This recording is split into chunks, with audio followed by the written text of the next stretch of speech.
Hello everyone, welcome back. Today we are going to learn about vectors. Already we know that vectors and scalars are those kind of quantities in physics. Generally two types of quantities होता है physics में. One of them is scalar and another is vector. There is one more quantity known as tensor, but we'll learn about them later on. Scalars are those kind of quantities, those has only magnitude, and vectors are those quantities that can be described both with respect to their magnitude and a specified direction. तो after that हम लोग का काम ये होता है कि we have to find out कि how can we represent a vector in a 3 dimensional space या फिर एक 2 डायमेंशनल स्पेस. एक वेक्टर को लिखे कैसे and how what is the notation for it. For that first of all we have arrange a set of axis x y and z as you can see, and suppose this is a point. Let us consider this as a point A. Now this point A का एक कुछ coordinate है. The coordinate of A is written as x y and z. It is at some distance r from the origin. How can we find out the distance r? For that you can actually make a parallelepiped like this, or rather you can make a cuboid like this, by which you can find the length of this diagonal. It is something like you are measuring the length of the longest rod that you can insert inside a room. Suppose जिस घर में तुम बैठे हुए हो उस घर में जो लॉन्गेस्ट रॉड होगा that will be the diagonal of the room. हाँ कि ना. एंड दैट लेंथ कैसे निकालते हैं? Root over of x square plus y square plus x square. So the length of this longest rod will be equals to root over of x square plus y square plus z square. Means length निकाल रहे हैं, उसका value निकाल रहे हैं, उसका magnitude निकाल रहे हैं. तो जब भी मैग्नीट्यूड निकाल रहे हैं means we are talking about scalars. But जब मैग्नीट्यूड बोल रहे हैं with respect to origin, origin के हिसाब से ये जो लेंथ है उसका वैल्यू तो निकल गया, but it is facing towards some direction. उसका कुछ डायरेक्शन होगा एंड हेंस उसके साथ साथ में उसको हम लोग उसको बोलते हैं vectors, because magnitude plus a specified direction है. तो let's come back to the original page. जैसा कि मैं यहाँ पे कह रहा था, how can I represent this as a vector. Vector को कैसे लिखें? वेक्टर का लिखने का easiest way is that consider this is a vector r, जैसा कि लिखा हुआ है, and it has coordinates x, y and z. Then how to represent it? This is the representation, that is r equals to xi plus yj plus zk. r is equals to xi plus yj plus zk. है क्या ये? This is a position vector, that is the position of the particle with respect to origin. Origin के हिसाब से उसका vector कितना दूर है. And i cap, j cap and z cap, these are the unit vector. Unit vector क्या है? देखो वेक्टर मतलब कि उसका कुछ फिक्स डायरेक्शन होगा ना. अब एक्स एक्सिस में अगर उसका कोई पॉइंट है देन एक्स एक्सिस के बराबर उसका एक डायरेक्शन होना चाहिए. So I cap is the directional vector या फिर पाथ फाइंडिंग वेक्टर बोल सकते हो. I J and K cap are only use to help कि वो कौन सा डायरेक्शन में. I cap is the vector, unit vector, जिसका मैग्नीट्यूड है 1 along x axis. y cap is a unit vector which is along j cap is a unit vector which is along y axis, and k cap is a unit vector which acts along the z axis. That's why xi plus yj plus zk and the I, j, k are the unit vectors. फिर से बता रहे हैं unit vector मतलब इसका magnitude होगा 1. Question है unit vector use क्यों करते हैं? Why, what is the necessary, why is it necessary to use unit vectors? Unit vector use करने का कारण यही है कि ये जो एक्स एक्सिस में कोऑर्डिनेट है, तो एक्स एक्सिस में अगर 2 यूनिट सपोज मान लो it is 2, 3, 4, it means that अगर एक्स एक्सिस में 2 यूनिट्स मूव करेंगे, that is if I am facing towards X axis, and उसके बाद वाई एक्सिस में 3 यूनिट मूव करे, उसके बाद 4 यूनिट्स अगर मूव करे या फिर कोई भी कॉम्बिनेशन, आगे वाई जाओ फिर जेड जाओ फिर 2 जाओ, you will eventually reach this point A. Now I cap, j cap and k cap क्या है कि ये बताता है कि when I'm moving along x, I cap helps us to find the path, that is I'm moving along x. J cap means I'm moving along y, and z cap means I'm moving along, k cap means I'm moving along z axis, and so on. So position vector is written by this notation, r is equals to xi plus yj plus zk. Moving on.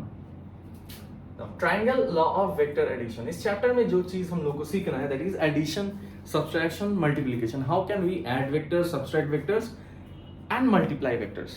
तो question है कि simple जैसे addition करते हैं 2 + 3 5, 5 + 3 8 and so on, ऐसे scalars को हम लोग ऐड कर सकते हैं, वेक्टर्स को ऐसे ऐड नहीं कर सकते हैं. The reason is because scalar, suppose I add 2 plus 3, it will give me 5. But suppose if I get a vector a plus vector b, I cannot say that vector A, मान लो कि यहाँ पे एक vector है जिसका value है 3 units, यहाँ पे एक वेक्टर है जिसका वैल्यू है 4 units. I can not say that a plus b equals to 7. It may be correct, it may not be correct. That depends upon the angle between them. What about the angle? Angle क्या है?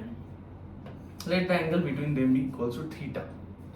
So in order to add them, directly हम लोग ऐसे add कर सकते थे जब it could be possible, it could have been possible कि 3 plus 4 7 हो सकता था जब theta, if theta would have been 0 degree, theta अगर 0 डिग्री होगा ना तब वो स्केलर की तरह सिंपल ऐड हो जाएगा. तब तुम लिखो 3 plus 4 equals to 7, then it can be possible. Or else theta plays a vital role here. तो थीटा के हिसाब से हम लोग को देखना है. तो first of all easiest way that यहाँ पे जो दिखाया कि ट्रायंगल लॉ, ट्रायंगल से हम लोग को पता चलेगा कि how can we sort out these calculations, addition कैसे करेंगे, सब्सट्रैक्शन करेंगे, कैसे करेंगे and so on. So let's start. Triangle law क्या बता रहा है? ट्रायंगल लॉ बोल रहा है कि if we have two vectors ऐसे लेना है, suppose this will be vector A and और एक वेक्टर लेना है vector B in such a way, take vector A and take vector B in such a way that they must be in the same order. And head and tail of vector पहले बता देते हैं. This is the head of a vector, so sorry, this is the head of the vector and this one is the tail of the vector. तो दो vectors हम लोग को ऐसा लेना है that it should be the two legs of a triangle and they must be in the same order. अब same order का मतलब क्या है? सेम ऑर्डर मतलब ये जो वेक्टर है जिस डायरेक्शन में जा रहा है, क्लॉकवाइज या फिर एंटी क्लॉकवाइज जो भी है, दूसरा वेक्टर को भी वैसे ही लेना है, दूसरा वेक्टर को भी वैसे ही लेना है. तो वेक्टर ए है, यहाँ पे वेक्टर बी है, ठीक है. तो vector B must be taken in such a way that it should be in the same order that of A. And finally, अब ट्रायंगल तो कंप्लीट करना है ना, इसका मतलब थोड़ा लास्ट वाला साइड यहाँ पे ज्वाइन करना है. अब यहाँ पे बता रहा है कि take the final side in such a way, final जो साइड होगा जो ट्रायंगल का must be in such a way that is in the opposite order. Opposite order मतलब क्या? मान लो अगर ऐसे ले लेते हैं, ट्रायंगल को ऐसे करके कंप्लीट कर देते हैं, this is the final triangle ना, इट्स ओके. बट ऐसे करके कंप्लीट कर लेंगे then this all this sides will be in same order, clockwise या फिर एंटी क्लॉकवाइज होगा यहाँ पे, ठीक है. यहाँ पे देख लो क्या हो रहा है, ऐसे करके घूम रहा है ना. So this is anticlockwise, so you can't take this. इसलिए क्या करना है यहाँ पे, we have to complete the third side of the triangle in such a way that it will be in opposite order to that of A and B. ठीक है, okay, समझ में आया? This is how we add, or this is how triangle law works. Now triangle law से ही आ जाता है parallelogram law. Parallelogram law में क्या होता है? We actually have the parallelogram up in here. अब triangle law से देखो वो parallelogram law भी आ जाता है. वही देखो यहाँ पे triangle A वेक्टर, triangle का यहाँ पे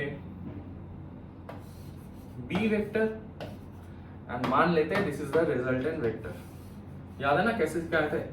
vector A and B should be taken in such a way that they must be in the same order such and the resultant vector ऐसे लेंगे, it must be in the opposite order forming the third side of the triangle.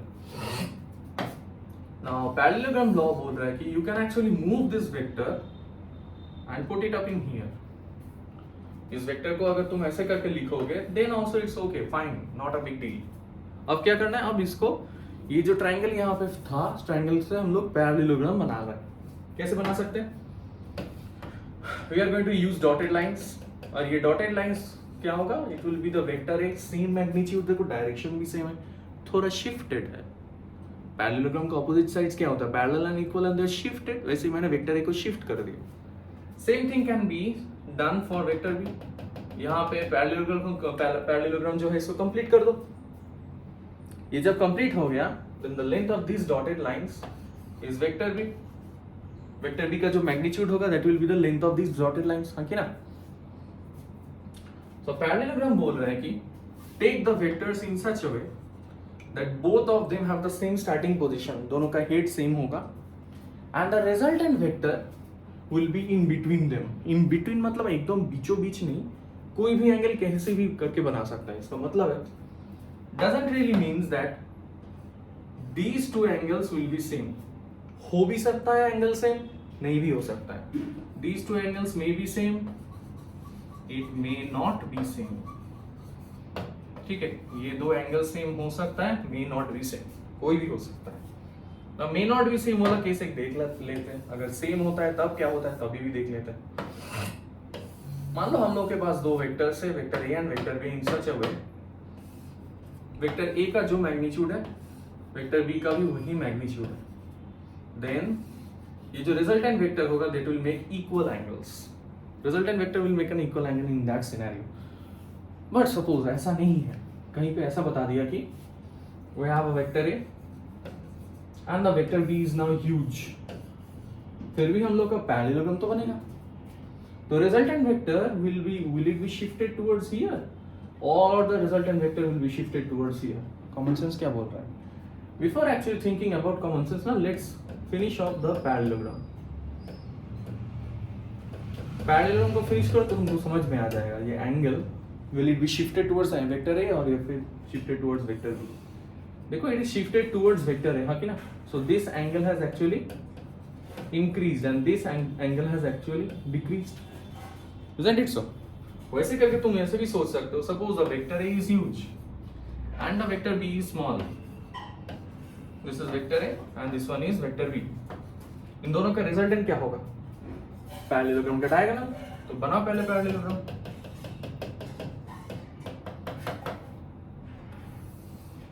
Now take a look. The angle here has decreased, हाँ क्या? And this angle has increased. Inclination जिसके तरह ज्यादा होगा, या फिर उल्टा भी बोल सकते हो, जो वेक्टर का मैग्नीट्यूड ज्यादा होगा the inclination will be more towards that vector. ठीक है, ओके. चलो आगे बढ़ते हैं. पैरेललोग्राम लॉ से हम लोग को मिलता क्या है? तो पैरेललोग्राम लॉ सीख के क्या किए? ट्रायंगल लॉ सीख के क्या किए? सर रिजल्टेंट निकालना सीख के. That is if I have a vector A and if I have another vector B and both of them acts at a single point, दोनों को मिला के क्या इफेक्ट होगा? दोनों का मिला के एक इफेक्ट क्या होगा, उसको ही हम लोग बोलते हैं resultant of the vector A and vector B. So we have to figure out कि निकालना कैसे. बिकॉज थोड़ी देर पहले ही मैंने बताया I can't add vector A and B directly. A B को डायरेक्टली ऐड नहीं कर सकते. Suppose A was 2, b was 3. I cannot and write and say that this with 100% surety that is 2 plus 3 5 ही होगा. मे भी हो सकता है, मे भी नहीं हो सकता है. For that let's move on.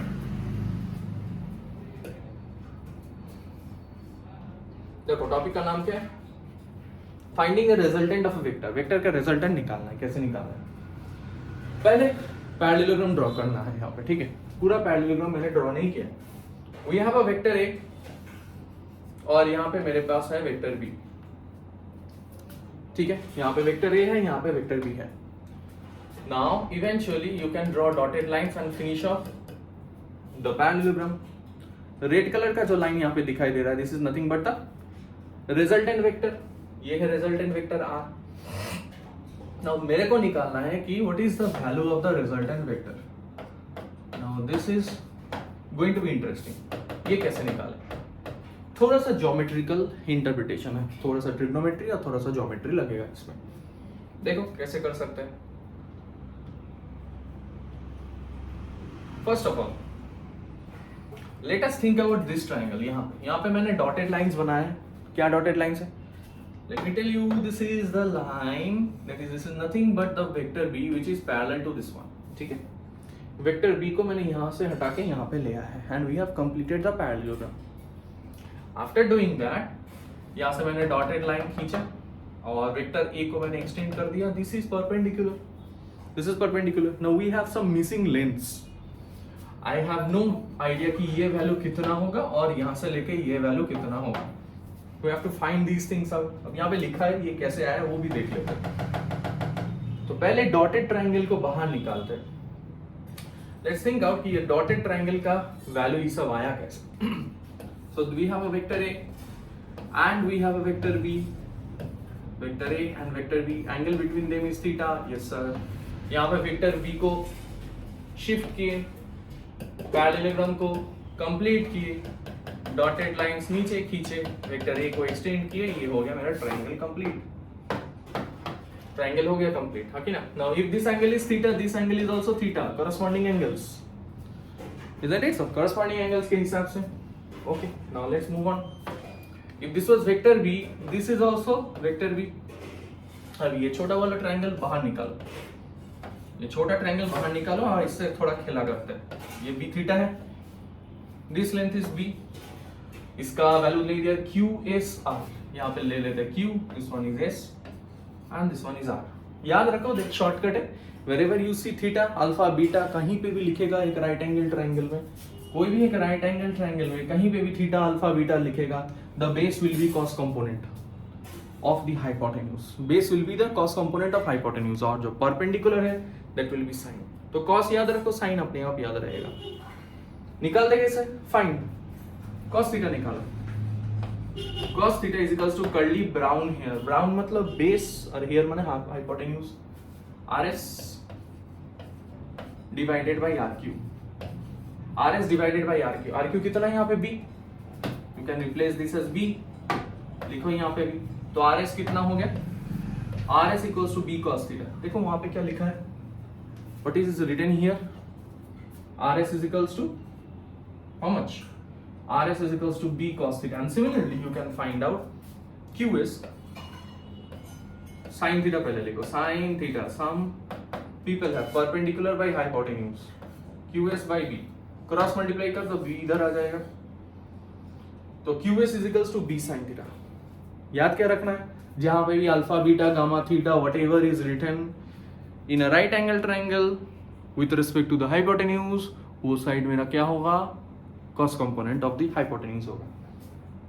देखो वही लिखा है यहाँ पे, this length is B sin theta, as already suggested, B sin theta। Pen गिर गया, बिना पेन गिरे लेक्चर कभी कंप्लीट होता है। चलो आगे देखते हैं। Now RS is equals to B cos theta। RS कौन सा लेंथ था, this one is RS which is equals to B cos theta। आगे बढ़ते हैं। सो नाउ तो सब तो लेंथ वेंथ तो निकाल दिया, अब लेंथ निकालने के बाद करना क्या है sir, resultant, we are trying to find out resultant vector निकालना है। रिजल्टेंट वेक्टर के लिए now let's move on to this triangle। ये जो ट्रायंगल यहाँ पे दिखाई दे रहा है,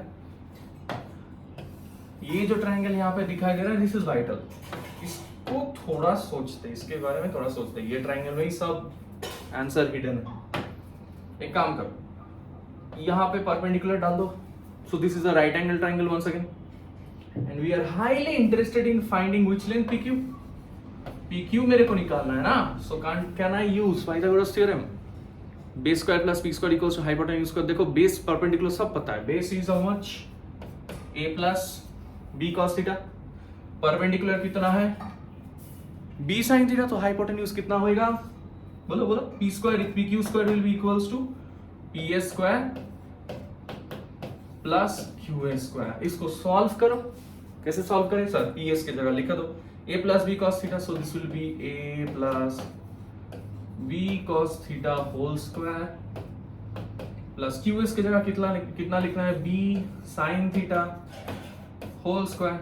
स्क्वायरिंग करो, स्क्वायर करने के बाद कितना सुंदर सा देखो एक रिजल्ट आएगा, ये देखो a plus b cos theta whole square plus b sin theta whole square, जो यहाँ पे लिखा हुआ है वही उसका final solution.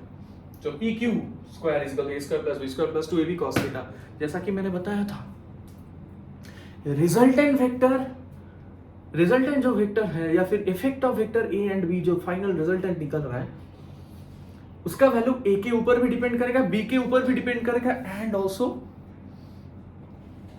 On this guy cos theta.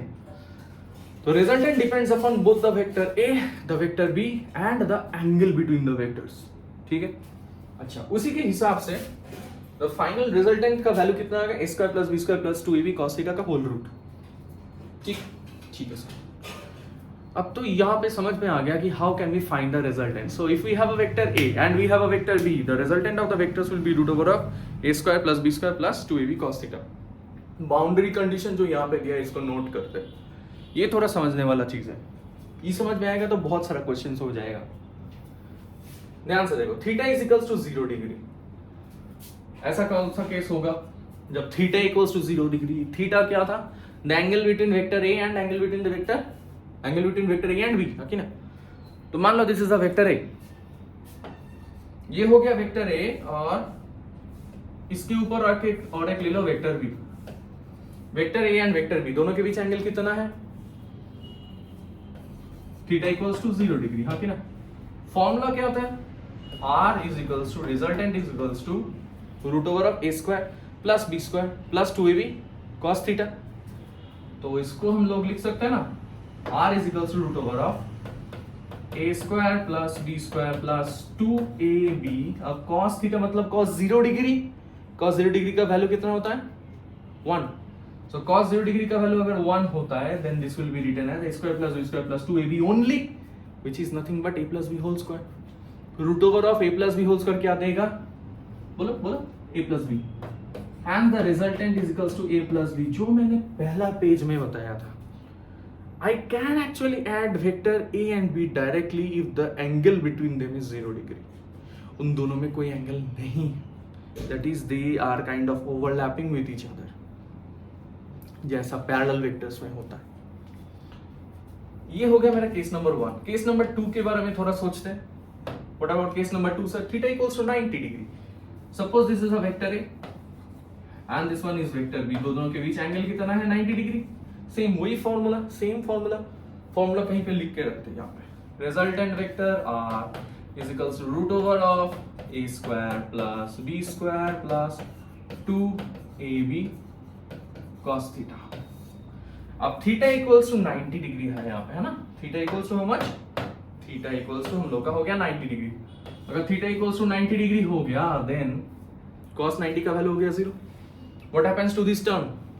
Gone put, पूरा चला गया, गायब हो गया। तो रिजल्टेंट वेक्टर कितना होगा? Resultant vector will be equals to root over of a square plus b square only. So sorry, ये क्या हो गया भगवान, बाबा रे, पता नहीं क्या हो गया था। तो resultant vector is equal to root over of a square plus b square. Now if you think a little bit more ना, यू विल बी एनलाइटेंड। कैसे? देखो, ये वेक्टर a है जिसका मैग्नीट्यूड है a, ये एक वेक्टर b है जिसका मैग्नीट्यूड मान ले b है, ये एंगल 90 डिग्री है ना, तो this is the resultant vector. भाई ये कौन सा तरीके का ट्रायंगल फॉर्म हो रहा है? Right angle triangle. तो राइट एंगल ट्रायंगल का हाइपोटेन्यूज ही तो हम लोग का क्या है? रिजल्टेंट है ना इन दिस केस। तो रिजल्टेंट का वैल्यू कितना आएगा? a square plus b square whole root. देखो वही है, ठीक है। अच्छा, now moving on. Now what happens if the angle between the vectors is 180 degree? ये भी देखने वाला चीज है। Theta equals to 180 degree sir कैसा होगा? तो मान लेते हैं this is a vector A and उसका ऑपोजिट सेंस में जो वेक्टर है वो है vector B. This is vector B, the angle between them is equals to 180 degree. फिर से वही फॉर्मूला, देखो same formula but a little bit change होगा यहाँ पे। cos थीटा की जगह कितना बिठाएंगे यहाँ पे? cos थीटा की जगह यहाँ पे बिठाएंगे theta equals to 180 degree. cos 180 का वैल्यू कितना होता है? cos 180 वैल्यू होता है -1, isn't it so? cos 180 का वैल्यू होता है -1। तो this will ultimately become resultant vector R equals to root over of a square plus b square minus 2ab minus of 2ab। ये किसका फॉर्मूला है? बोलो, this is a minus b whole square class 8। तो basically vectors में कुछ नहीं है, basics एकदम सिंपल है। ट्रिग्नोमेट्री थोड़ा बहुत जानना है, थोड़ा बहुत ज्योमेट्री जानना है, थोड़ा बहुत क्लास 8, 9, 10 अलजेब्रा, बस वहीं से सब शुरू होता है। ठीक है, चलो आगे बढ़ते हैं। So resultant will be equals to root over of this, so this will be minus of e. So mod of r vector will be a minus b. ठीक है, हमेशा mod निकालना। Now this is also important. We are only interested with the positive value. ठीक है, हमेशा mod निकालना है, resultant vector का mod मॉड्यूलस, उसका वैल्यू निकाल रहे हैं, ठीक है। डायरेक्शन तो अल्फा या फिर थीटा बीटा कुछ निकाल सकते हैं, that is a different way of thinking, वो दूसरा जगह में देखेंगे। अभी सिर्फ रिजल्टेंट वैल्यू निकाल रहे हैं। सो पॉजिटिव के लिए हम लोग modulus operator mod operator use कर रहे हैं, ठीक है। तो रिजल्टेंट हो गया a माइनस बी। एंगल अभी बोल रहे थे ना, let's find the angle between the vectors. किसके बीच एंगल से तो पता है, ए और बी के बीच तो एंगल थीटा है। अरे यार रिजल्टेंट जो निकला ना, अब ये जो रिजल्टेंट है it is making some angle with respect to the vector A, some angle with respect to the vector B, तो वो एंगल भी निकाल सकते हैं। चलो निकालते हैं। A good idea is the worst thing to waste. Okay चलो देखते हैं। ये तो वही है, यहीं पे वही ट्रायंगल है, सेम वही हम लोगों का पुराना वाला ट्रायंगल। इस ट्रायंगल में देखो we have vector A and यहाँ कहीं पे था हम लोगों का वेक्टर बी, ओके ना। अब यहाँ पे देख रहे हैं कि resultant R makes an angle with makes an angle alpha with the vector A. इसको निकालेंगे कैसे, tan alpha, tan alpha, tan का वैल्यू कैसे निकालते हैं, टर्न परमानेंटली बैकवर्ड्स, हाँ कि ना। Some people have curly brown hair, turn permanently backwards. ये कहाँ गया वो, is my handkerchief gone, not here, never mind। तो tan alpha is equals to perpendicular by base. Perpendicular कितना दिया है, QS, बाई बेस कितना दिया है, PS। अब QS की जगह कितना लिखना है बोलो, QS will be equals to B sin theta, B sin theta divided by यहाँ पे क्या है, A plus B cos theta, A plus B cos theta. Figure को एक बार फिर से रिड्रॉ कर लेते, समझ में आएगा। ये था मेरा सर वेक्टर बी, ये है मेरा वेक्टर ए, दोनों के बीच एंगल था sir theta and this was the resultant vector R that made an angle alpha, that made an angle alpha. यहां पे हम लोग अल्फा ही निकाल रहे हैं। So tan alpha is equals to B sin theta divided by A plus B cos theta.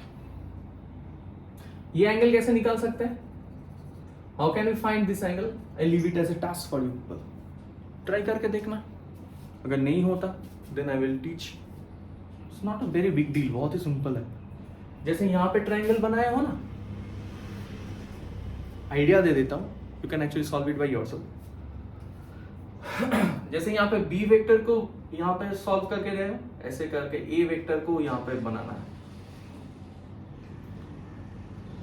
Vector A को यहां से लेकर यहां तक ले आओ, वेक्टर बी को थोड़ा एक्सटेंड करो, यहां से परपेंडिकुलर खींचो, ठीक है। तुम्हारा नया ट्रायंगल क्या होगा, नया ट्रायंगल तुम्हारा ये होगा, नया right angle triangle, this one. जैसे करके ये राइट एंगल ट्रायंगल बना, यहाँ पे वो राइट एंगल ट्रायंगल होगा और यहाँ पे इसका नाम दे देना बीटा। जैसे यहाँ पे अल्फा निकल रहा है, वहां पे निकलेगा बीटा। गिव इट अ गो, मिल जाएगा आंसर। ओके चलो आगे बढ़ते हैं। So this was all about finding the resultant of vectors. अगर दो वेक्टर रहेगा तो उन दोनों का रिजल्टेंट कैसे निकालना है, this is the easiest approach, easiest way to find out. Moving on, resolution of vector. अब रेजोल्यूशन क्या है, रेजोल्यूशन मतलब है कि ऐसा मान सकते हो कि जो एक वेक्टर है ना,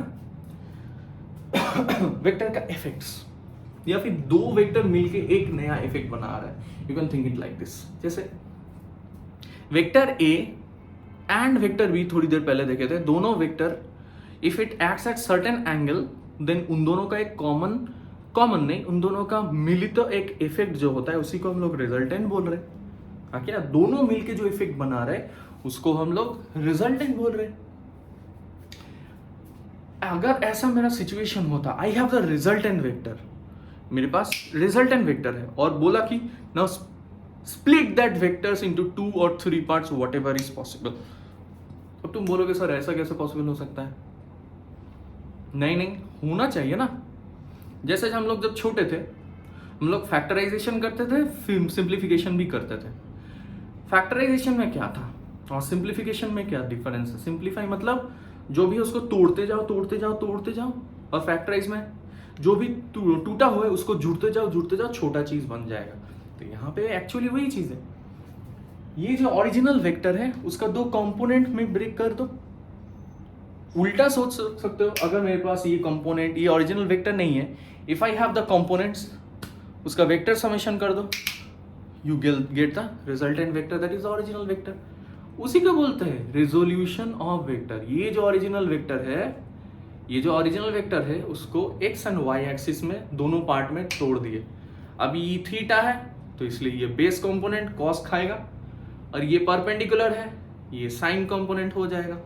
तो कोई भी ऐसा वेक्टर्स है उसका दो कंपोनेंट होगा ही होगा, ठीक है, उसका दो कंपोनेंट होना ही चाहिए।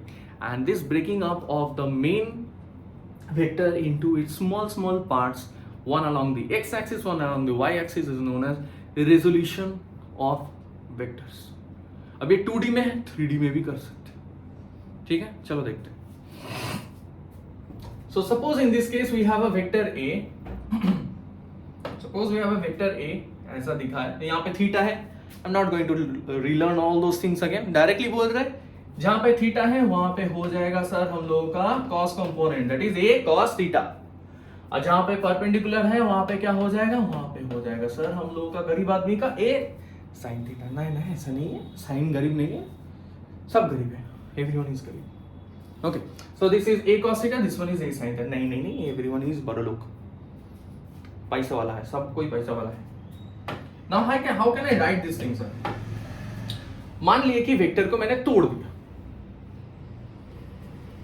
तो वेक्टर a का दो component, one of them is acting along x axis which is ax cos theta. हाँ सर, वो तो मैग्नीट्यूड है। हाँ सर, तो मैग्नीट्यूड से मेरा क्या? अरे मैग्नीट्यूड अलोंग x एक्सिस बोल दिए ना, तो ये जो है ये आई कैप भी उसके साथ रहेगा। ये आई कैप का मतलब क्या था? Unit vector. यूनिट वेक्टर क्या है? It is a path finder, it shows you the direction. So a cos theta I अगर मैं लिख दिया ना, अब ये वेक्टर नोटेशन बन गया, स्केलर से वेक्टर हो गया, means a cos theta is the magnitude of the vector, i cap is the direction of that vector. And similarly a sin theta, और अगर मैं यहाँ पे j दे देता हूँ, a sin theta is the magnitude of the original vector a which is acting along the y axis। और y axis कैसे समझ में है? ये j कैप के हिसाब से। ओके, इसलिए वेक्टर a को देखो लिखा है ax vector plus ay vector. ij क्यों नहीं लिखा? बिकॉज वहां पे x एंड y ऑलरेडी मेंशन कर दिया।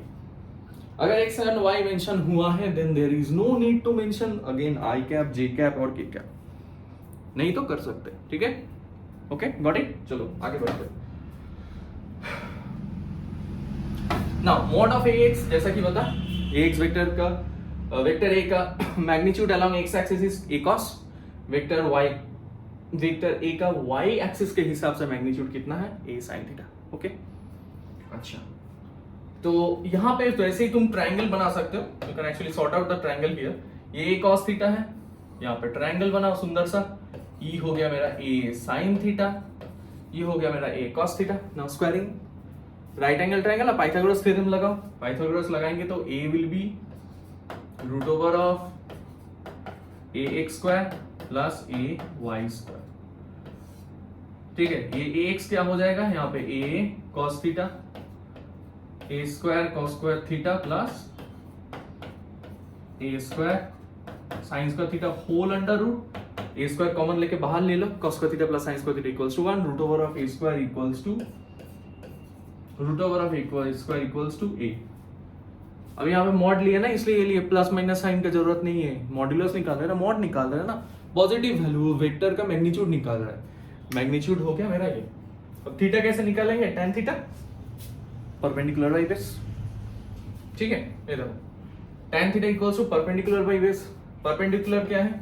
ay, बेस क्या है? ax, वहां से निकल जाएगा। Okay, got it. चलो आगे बढ़ते हैं। व्हाट इफ सर ये रेजोल्यूशन ऑफ वेक्टर्स जो है ये 3D में आ गया? रुको,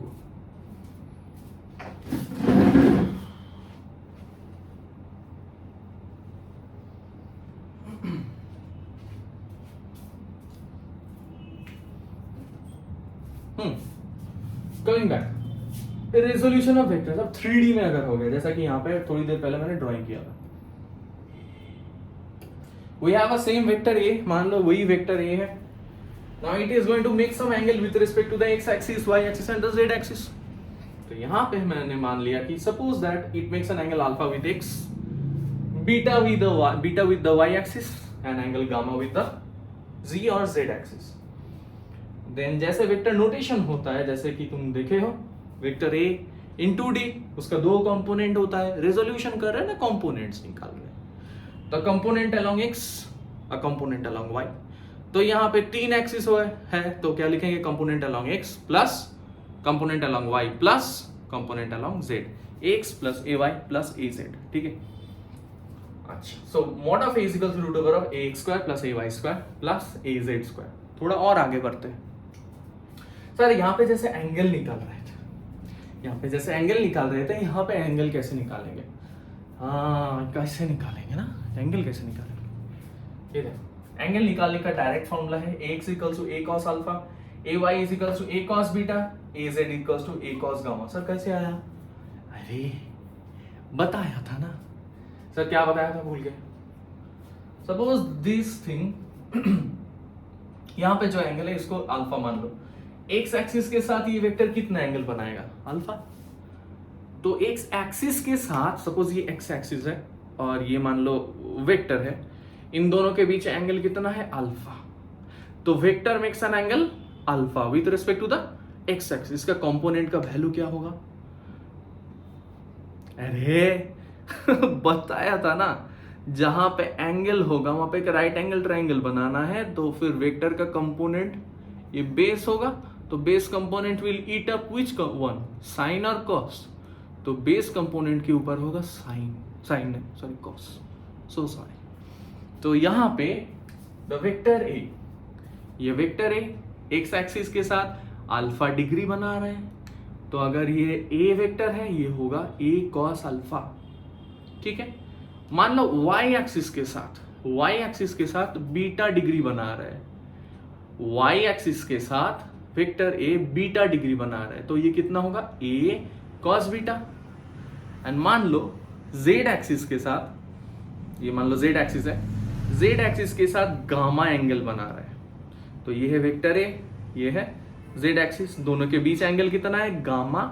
तो A cos gamma, A cos alpha, A cos beta, A cos gamma. Clear? Got it?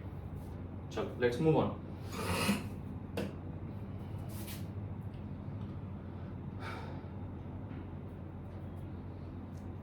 Scalar product और डॉट प्रोडक्ट बहुत इंटरेस्टिंग चीज है. स्केलर प्रोडक्ट और डॉट प्रोडक्ट.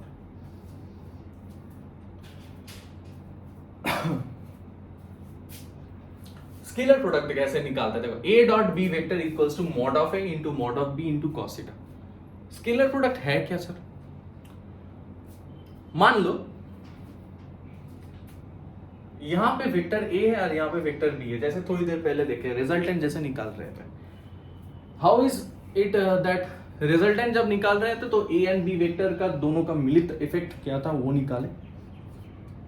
और यहां पे जब डॉट प्रोडक्ट निकाल रहे हैं, डॉट प्रोडक्ट में क्या हो रहा है? That is A dot B में आ रहा है ए बी कॉस थीटा. हो क्या रहा है सर यहां पे? मानो ये वेक्टर ए है, ठीक है, यहां से परपेंडिकुलर खींच लिए.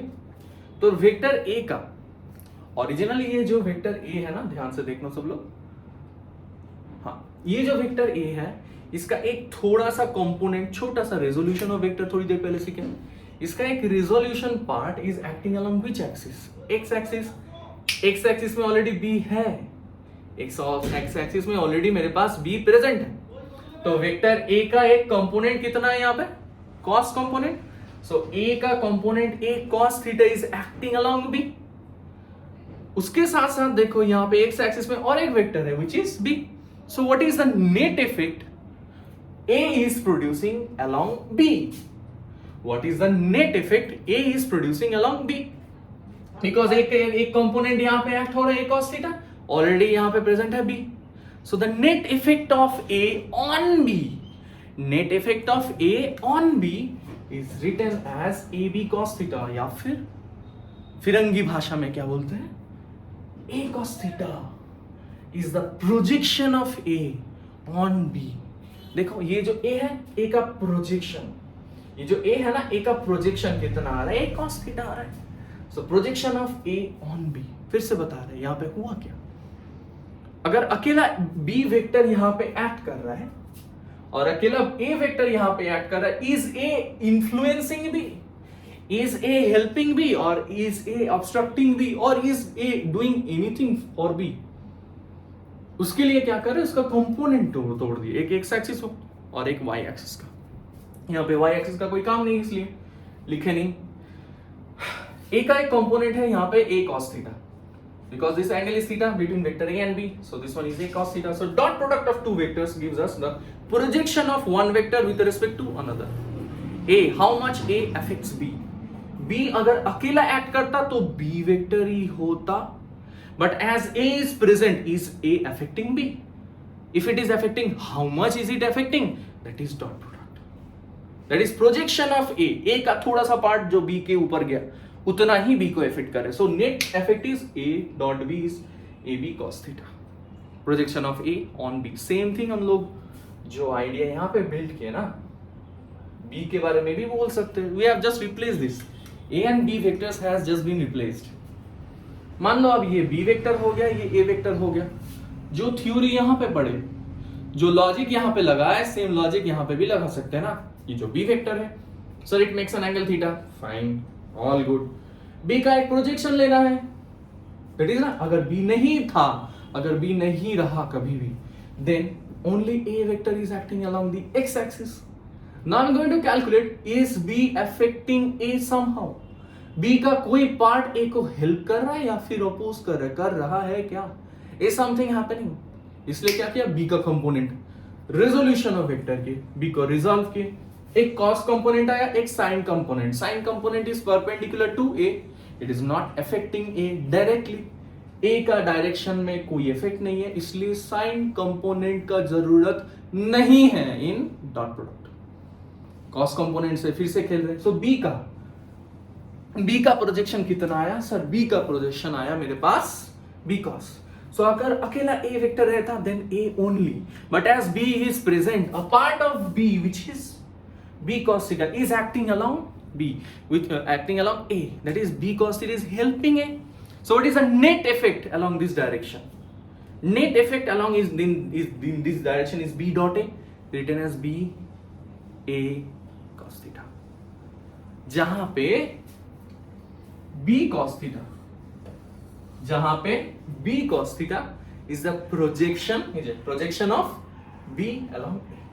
और इस केस में क्या था, a cos थीटा, मॉड लिख सकते हो, कोई प्रॉब्लम नहीं है। a cos थीटा जो है, that is a projection of a along b। Clear? आया समझ में? डन? आगे बढ़े। थोड़ा पानी पी लेते हैं।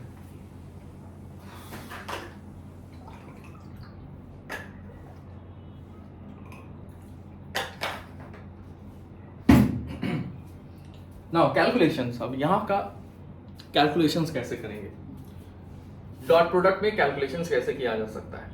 अच्छा, in the starting we have already seen that a vector may be either 2D और 3D। अगर 2D में होगा तो xi प्लस yj करके खत्म कर देंगे, अगर 3D में होगा तो xi plus yj plus z के लिखना है। हाँ क्या? वैसे हम लोगों ने यहाँ पे टू वेक्टर्स ले लिया, axi plus ayj plus az के, और यहाँ पे bxi plus byj plus bz के डॉट करना है, डॉट प्रोडक्ट निकालना है दो वेक्टर्स का।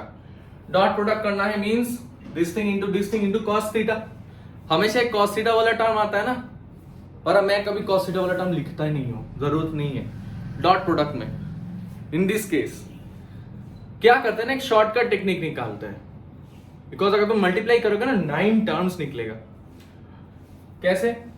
ax के साथ ये bx, ax के साथ by, ax के साथ bz एंड अगर यहाँ पे 3 टर्म निकला ना, इसके साथ भी वही होगा, इसके साथ भी वही होगा, 3 3 6 3 9 टर्म्स आएगा। टोटली ये वेस्ट ऑफ योर टाइम, तो उतना मल्टीप्लाई नहीं करेंगे। Is there any shortcut trick? कोई शॉर्टकट टेक्निक है ना? देखते शॉर्टकट टेक्निक क्या है। अगर दो वेक्टर को डॉट करना है तो शॉर्टकट टेक्निक क्या है, इजीएस्ट वे क्या है? मान लो ax इंटू बी एक्स किया, मान लो पहला वाला टर्म में मल्टीप्लाई किया, ax into B X is ax bx, next term क्या होगा ax by I dot J into cos theta, last वाला टर्म क्या होगा ax bz that is I dot K I vector dot I cap dot K cap into cos theta. Sir answer में तो ये सब नहीं लिखा है, ये दोनों वैनिश कैसे हो गया? अरे वैनिश क्यों हुआ पता है? I j k, I vector is acting along x axis, j vector is acting along y axis, दोनों के बीच एंगल कितना है? 90 डिग्री है। तो I डॉट j जब करेंगे देन cos थीटा, थीटा की जगह कितना बिठाएंगे? 90 डिग्री, टर्म कैंसल्ड, ये टर्म पूरा कैंसिल होकर कितना हो गया? 0। सिमिलरली bx bz इसका वैल्यू 0 नहीं है, बट I डॉट k यहां पे जो होगा, I का वैल्यू भी यूनिट वेक्टर 1 है, k का भी वैल्यू यूनिट वेक्टर 1 है, but what about cos theta? I k, this is I vector, this is k vector, ये देखो स्क्रीन के आगे, स्क्रीन के सामने ले आ रहा है। So this is I vector k vector, दोनों के बीच एंगल स्टिल कितना है? 90 डिग्री है ना, cos 90 0, तो दिस टर्म आल्सो वैनिशेस। अब बुद्धि लगाओ, इसका मतलब जब भी हम लोग इस टर्म ए के टर्म के साथ, ए वेक्टर के साथ बी वेक्टर को मल्टीप्लाई करेंगे, सिर्फ एक करके ही टर्म बचा रहेगा। कौन कौन सा टर्म बचे रहेंगे? आई वाला टर्म, सर ax bx ये वाला टर्म तो बताया नहीं, ये टर्म एग्जिस्ट क्यों कर रहा है, इसका एग्जिस्टेंस क्यों है, ये कट क्यों नहीं गया? ऐसे देखो ax bx into I square cos theta, I dot I ना, आई डॉट आई होगा ना, तो वेक्टर आई इंटू वेक्टर आई मतलब आई स्क्वायर का वैल्यू कितना होगा? 1। कॉस थीटा कितना होगा? वेक्टर ए का एक्स कंपोनेंट, वेक्टर बी का x component, both of them are acting along x axis, दोनों के बीच थीटा का वैल्यू कितना होगा? बिग फैट 0 डिग्री, कॉस 0 का वैल्यू 1।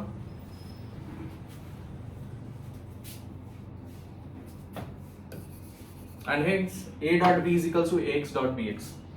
वैसे ही जब इस टर्म से मल्टीप्लाई करोगे सबको, सिर्फ ये टर्म बचा रहेगा, because ay into B Y J dot J 1 आएगा, but what about J dot I? Sir 0 आएगा। Sir what about J dot K? Sir 0 आएगा। कुछ नहीं होगा, हाँ नहीं होगा ना तो काट दो, लिखने का जरूरत नहीं है। कौन सा टर्म बच गया फिर से यहाँ पे? सर यहाँ पे फिर से ay by, पहले था ax bx, अब बुद्धि लगाओ, अब बुद्धि लगाओ, उतना क्यों लिखोगे? फाइनली लिखो az bz, done and dusted, end of the story. बाकी ना देखो यहाँ पे छोटा करके लिखा हुआ है, ये जो पूरा जो मैंने बताया ये पूरा चीज यहाँ पे छोटा करके लिखा हुआ है। एक बार चेक कर लेते हैं यहाँ पे क्या लिखा है।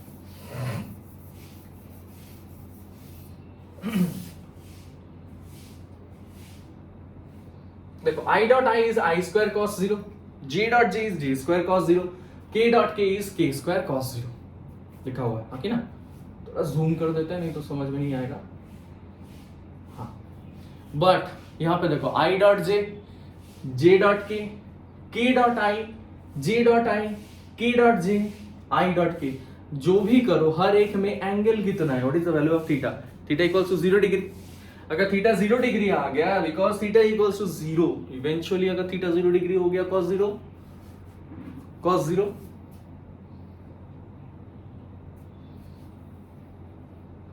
0 डिग्री बोल दिया मैंने। ओके देखो यहाँ पे, देखो यहाँ पे क्या हो रहा है? I dot J, J dot K, K dot I, J I, K J I K equals to 0। Phone आ गया था, सॉरी। तो because theta equals to 90 degree, 90 degree कैसे है? हमारे वेक्टर I J, ये है ये J, J K मतलब क्या होगा? अच्छा ऐसे ले लेते हैं, नहीं ऐसे लेते हैं। हाँ I J 90 degree, J K 90 degree और K I इन दोनों के बीच भी 90 degree. Whatever combination you take, theta will be always equals to 90 degree. ठीक है, तो जब भी हम लोग डॉट प्रोडक्ट करने वाले हैं, if you have like terms that is like variables, तभी आंसर आएगा। अनलाइक होगा तो काट देना, 0 बैठा देना।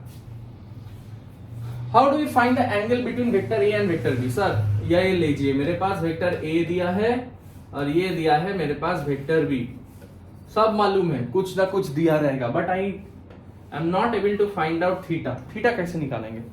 थीटा निकालने का कोई फॉर्मूला नहीं है सर। है ना? क्या फॉर्मूला था? A dot B.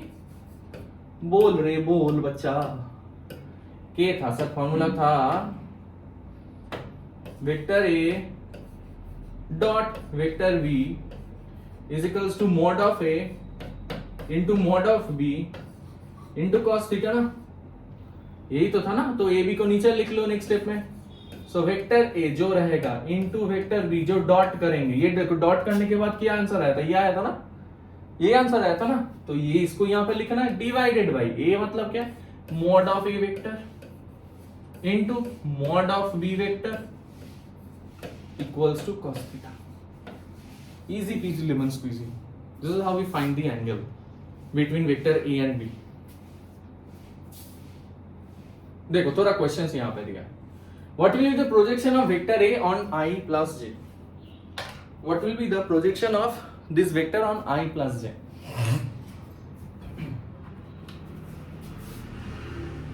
अब प्रोजेक्शन के बारे में थोड़ा सोच लेते हैं, इसको साइड में रख देते हैं, एक मजेदार चीज देखना है। बोलो मेरे साथ बोलो, ए डॉट बी क्या होता है? Sir A vector, A vector dot B vector is equals to A B cos theta होता है, हाँ कि ना? Now tell me what is projection of A? Sir projection of A is A cos theta. तो इसको मैं different colour कर लेता हूं। Projection of A is A cos theta. अब मेरे को बोलो then what is the value of the projection of A?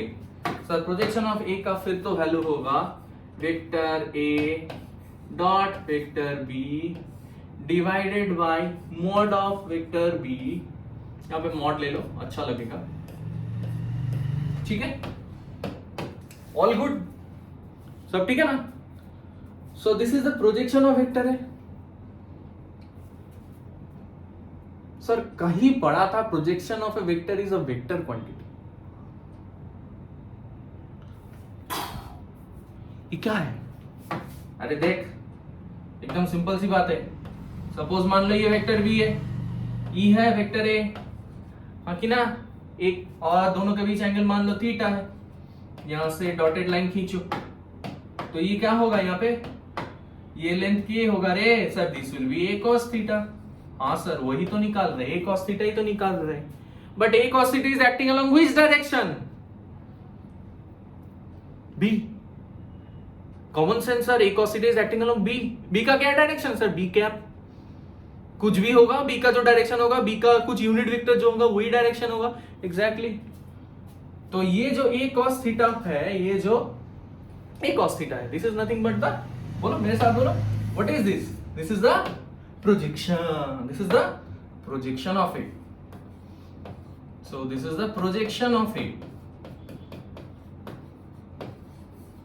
Projection of vector ए। अच्छा प्रोजेक्शन ऑफ वेक्टर ए तो निकल गया ये लेफ्ट हैंड साइड में वैल्यू, पर ये तो वेक्टर क्वांटिटी है ना, तो वेक्टर क्वांटिटी का डायरेक्शन कैसे लिखे? बी वेक्टर का, ये जो बी वेक्टर होगा, बी वेक्टर का क्या लेना है? Unit vector. तो इसके साथ एक यूनिट वेक्टर मल्टीप्लाई कर दो, इसके साथ एक यूनिट वेक्टर मल्टीप्लाई कर दो, this will be the projection of A. अभी ये आइडिया इस क्वेश्चन में लाएगा, this is such a nice question. 2 marks का क्वेश्चन है और बहुत ही अच्छा शानदार क्वेश्चन है। बोर्ड्स में तो नहीं आएगा, क्लास 11 में है, बहुत अच्छा क्वेश्चंस में से एक है, देख लेते। So projection of A, projection of A मतलब ए cos थीटा, उसका वैल्यू कैसे निकलेगा? A dot B divided by mod of B, but as A cos theta itself is a vector quantity, उसका मेरे को डायरेक्शन भी चाहिए बी कैप, ठीक है? देखते हैं क्वेश्चन। देखो what will be the projection of vector, what will be the projection of vector i plus j plus k on i plus j। तो मान लो कि ये है वेक्टर a, ये है vector b, what will be the projection of a? What will be the projection of A on B? Projection of A on B मतलब कि A cos theta, है ना?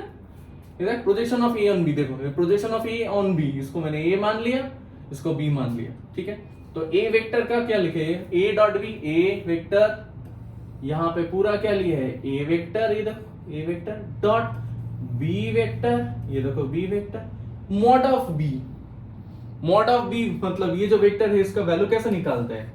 मॉड ऑफ बी सर भूल गए, अरे root over of x square plus A Y square. X में इसका value कितना है, आई। एक्स में इसका वैल्यू क्या है, आई, मतलब 1। यहाँ पे सिर्फ जे है मतलब 1, इसलिए देखो नीचे क्या लिखे है, 1 square plus 1 square plus 1 square, है ना? दिखाई नहीं दे रहा है शायद, यहाँ पे लिखा है root over of 1 square plus root over of 1 square. ये क्लास में पढ़ाता है ना, तो क्लास में ऑफलाइन जब पढ़ाते हैं तब यहाँ पे ये चीज पूरा पढ़ाया जाता है। ये फिर से मैं यहाँ पे रिकैप कर रहा हूँ। सो ये क्या है सर, ये था vector A and this one was vector B. Vector notation लिख रहे हैं, divided by mod of B, mod of B, okay ना? बी वेक्टर कितना है sir, I cap plus J cap, तो root over of 1 square plus 1 square into B cap क्या है, direction. ये कहीं से आया सर, ये क्यों आया, ये क्यों आया? बिकॉज ये देखो प्रोजेक्शन ऑफ ए का फॉर्मूला क्या था, projection of A is equals to A dot B by mod of B into direction of B. A dot B by mod of B into direction of B, A dot B by mod of B into direction of B, A dot B by mod of B into direction of B. वही चीज पहले लिखती है, ये solution है। Solution खुद से भी कर पाओगे, थ्योरी समझ में आएगा, सॉल्यूशन होगा, ठीक है? आगे बढ़े। अच्छा, तो ए डॉट बी, अब डॉट प्रोडक्ट भी करना है। ये डॉट प्रोडक्ट से 2 कैसे आ गया?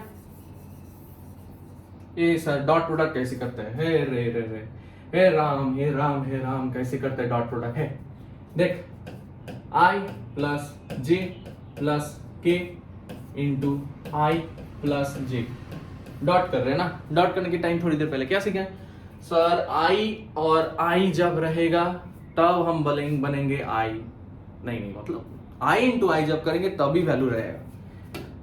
तो आई इंटू आई करने से क्या रहेगा, यहाँ पे एक आई स्क्वायर रहेगा, जे इंटू जे करने से क्या रहेगा, यहाँ पे प्लस जे स्क्वायर रहेगा, बाकी कोई भी टर्म नहीं रहेगा। none of the terms except these two will exist. Why? Sir क्योंकि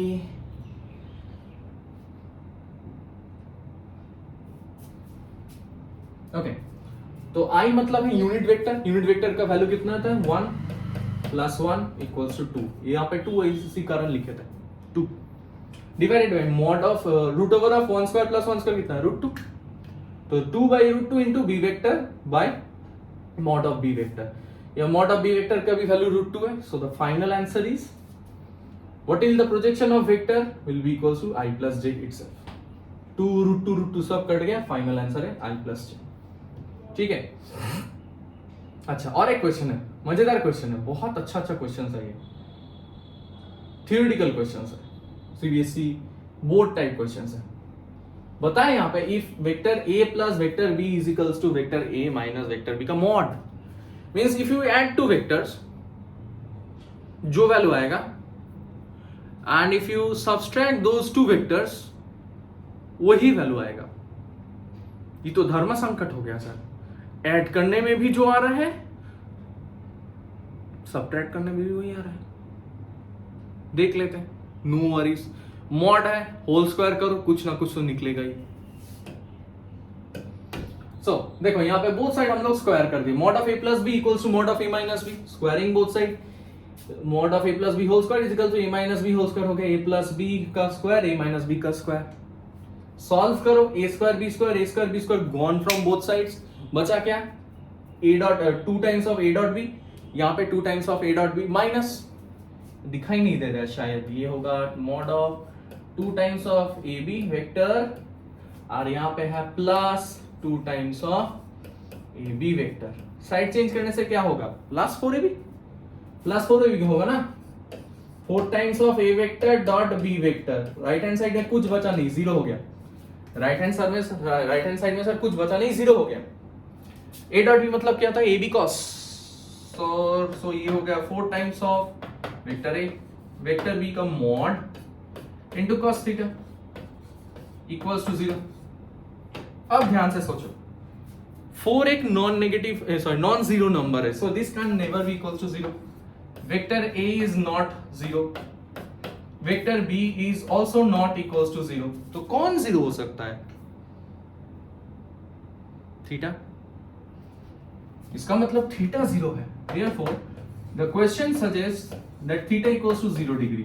अच्छा, थीटा इक्वल्स टू 0 डिग्री मतलब क्या है, थीटा इक्वल्स टू 0 डिग्री, अच्छा 0 डिग्री होगा या फिर 0 होगा, मैं गलत बोल दिया, हाँ राम ये माँ माता जी क्या होगा सर आपका, ये क्या होगा, अरे cos थीटा इक्वल्स टू 0 है ना, मेरा गलती हो गया, ऑनलाइन क्लास में लाइव क्लास में गलती होगा, हाय मिस्टेक ही मिस्टेक।